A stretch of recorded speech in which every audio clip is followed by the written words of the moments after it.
जी हां दोस्तों, बौखलाए मोदी शाह फिर चले थे राहुल और सोनिया को अरेस्ट कराने। दांव पड़ा उल्टा, कोर्ट ने फटकारा। राहुल के समर्थन में क्या नायडू और नीतीश भी उतरे? बहुत स्वागत है आप सभी का। आप देख रहे हैं द राजनीति का विशेष सेगमेंट खबर और विश्लेषण। मैं हूं जब्बार खान। ऐसी कौन सी स्थिति दोस्तों उत्पन्न हो गई कि जब देश संकट में है, इस बीच में राहुल और सोनिया पर प्रहार जरूरी लगने लगा सरकार को? आखिर अदालत ने राहुल और सोनिया के खिलाफ कौन सा नोटिस जारी किया है जिसको लेकर के मोदी और शाह की एजेंसी ईडीडी एक तरीके से पीछे पड़ी हुई थी? आखिर इन्फोर्समेंट डायरेक्टरेट ने किस तौर पर संपत्तियों की कुर्की की और उस पर कोर्ट ने कहा क्या है?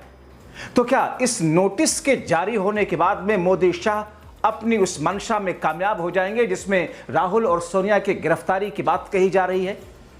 आखिर भारतीय जनता पार्टी के पास में वो कौन से सबूत हैं जिसके आधार पर राहुल और सोनिया को अपराधी घोषित करने में, अपराधी साबित करने में कामयाब हो पाएंगे?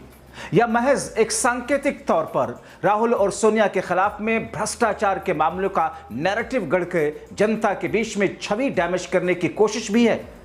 ठीक वैसे ही जैसे 2G स्पेक्ट्रम के घोटाले में मनमोहन सिंह की सरकार चली गई आरोप में, मगर केस बाद में फुस हो गया। ठीक वैसे ही जैसे कॉमनवेल्थ गेम के 2010 के उस मनमोहन सरकार और शीला दीक्षित की सरकार पर आरोप लगे, मगर बाद में सब कुछ क्लीन चिट मिल गई। दोस्तों, है क्या माजरा? आखिर क्यों मोदी और शाह और पूरी भारतीय जनता पार्टी की ब्रिगेड राहुल गांधी को, सोनिया गांधी को गिरफ्तार करने पर तुली हुई है? दोस्तों, एक एक करके आपको बताते हैं। आप खुद सोचिए, एक ऐसा संकट वाला वक्त, दौर, जब देश में हर शख्स जिसका आक्रोश, जिसकी भावना, जिसका गुस्सा आतंकवाद के खिलाफ में इस स्तर पर है कि अगर उसे मौका लगे तो खुद ही आतंकवादियों से लड़ने के लिए निकल जाए, इस किस्म की फीलिंग आप और हम सब में आ रही है। मगर इस बीच में एक तरफ मोदी और शाह की सरकार ने जाति जनगणना का ऐलान करके एक अलग तरीके से, जिसे हमारा डॉगी फालतू मीडिया मास्टर स्ट्रोक बता रहा है, मगर क्या वो बीजेपी के लिए मास्टर स्ट्रोक होगा? फायदा उसका होगा?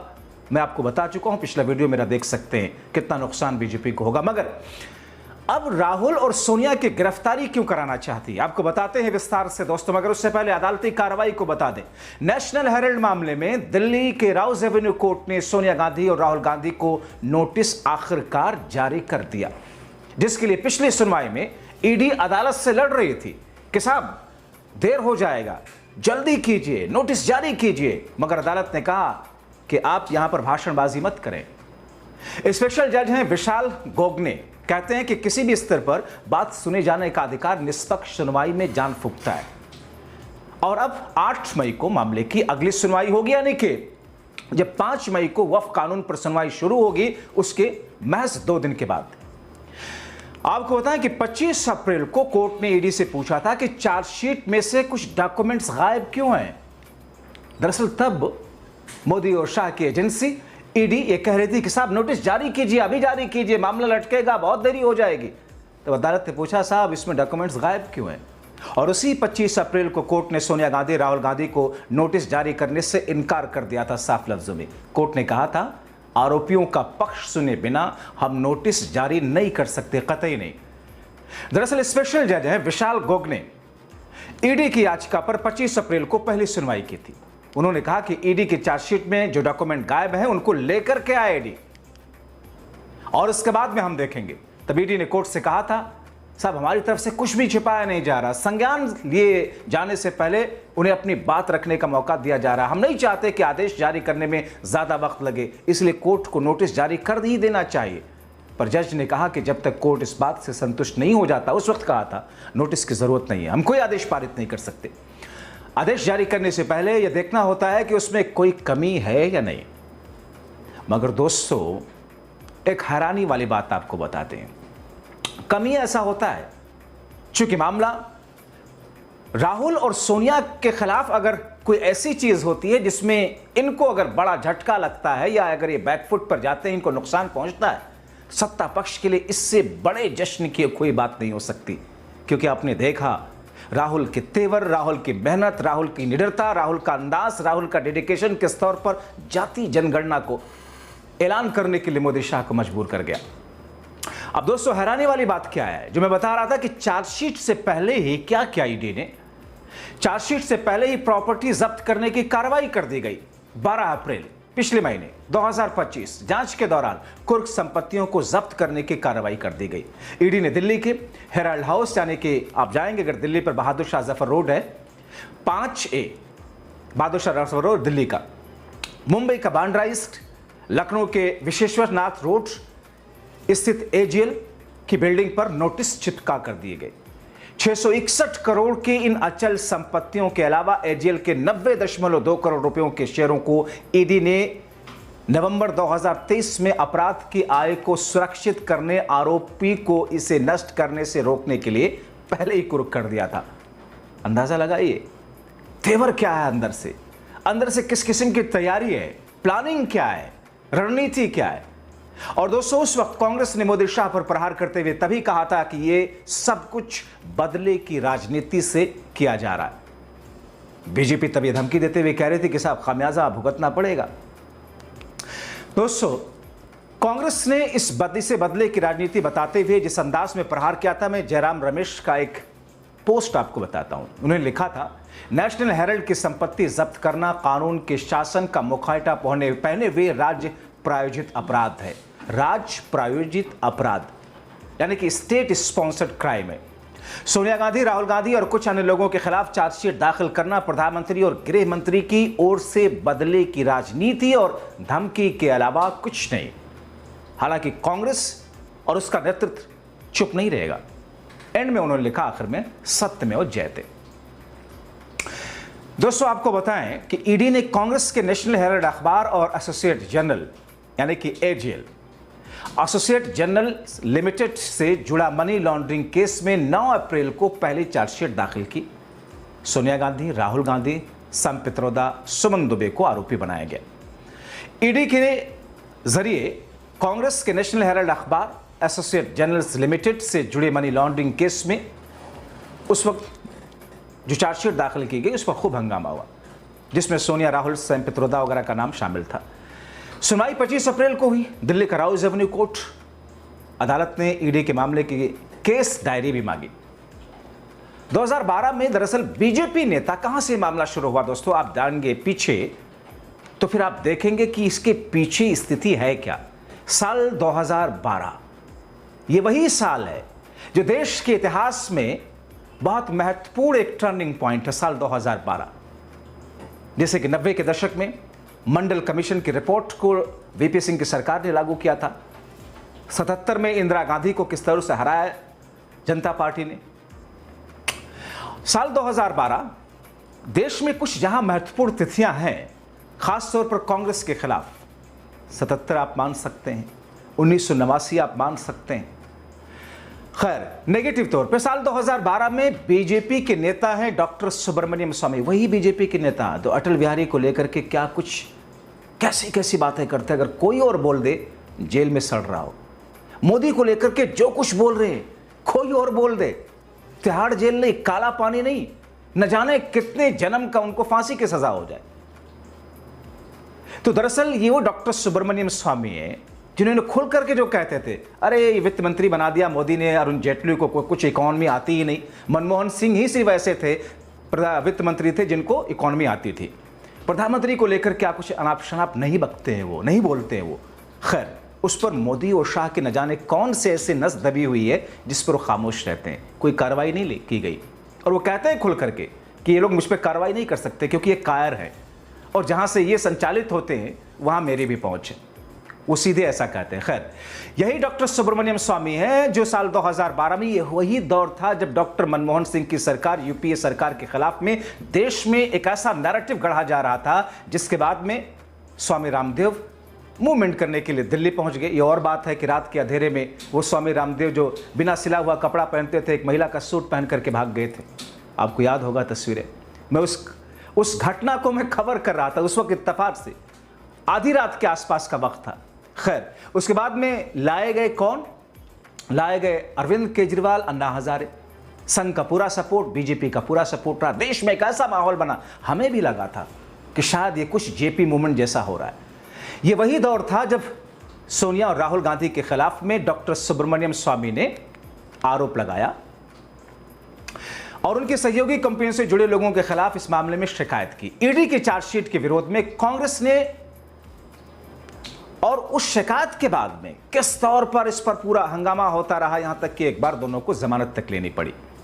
दोस्तों, हाल में आपने देखा कि कांग्रेस कार्यकर्ताओं ने किस अंदाज में अभी अप्रैल महीने में किस तरीके से 12 अप्रैल 2025 को किस तरीके से उस बीच में पूरे देश में हंगामा हुआ कांग्रेस पार्टी के नेताओं ने। और ऐसे में 12 अप्रैल को जांच के दौरान कुर्क संपत्तियों को जब्त करना शुरू कर दिया ईडी ने। दिल्ली, लखनऊ, मुंबई 661 करोड़ रुपए की अचल संपत्तियों को जब्त किया गया। और इससे पहले आपको बताऊं कि रॉबर्ट वाड्रा, प्रियंका गांधी के पति, सांसद के पति, जिनको ईडी ने बुलाया, आइए जांच करनी, आपसे पूछताछ करनी, गए दफ्तर बुलाया, रॉबर्ट वाड्रा दफ्तर पहुंचे, जांच हुई उनसे।